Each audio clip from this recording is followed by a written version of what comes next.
ሰላም ውድ የኢቲኤች7 ተከታታዮች፣ በዛሬ ቆይታችን ይዘንላችሁ የቀረብነው በህገ ወጥ መንገድ በአሜሪካ ያሉ ቤተሰቦች ወይንም ጓደኞች ካላችሁ ወደ ቤት እንዲመጡ ለመናገር ጊዜ አሁን ነው በማለት አምባሳደር ኤርቪን ማሲንጋ የተናገሩትን መረጃ ወደ እናንተ ለማጋራት ይሆናል። እስከ ፍጻሜው ድረስ አብራችሁን ቆዩ።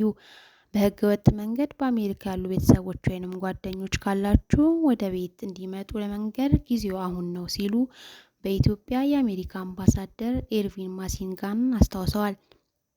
አምባሳደሩ በኤምባሲያቸው በኩል ባወጡት መግለጫ አሜሪካ አስተማማኝ፣ ጠንካራና የበለጸገች ለማድረግ ፕሬዝዳንት ትራምፕ የአሜሪካን የኢሚግሬሽን ህጎች መከበራቸውን እያረጋገጡ ነው ብለዋል።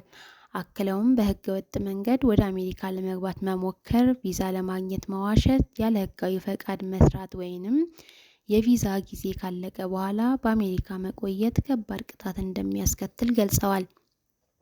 ቅጣቱም እስር፣ ከሀገር መባረርና ወደፊት የአሜሪካ ቪዛ እንዳያገኙ ቋሚ እገዳ መጣልን እንደሚያካትት ተናግረዋል።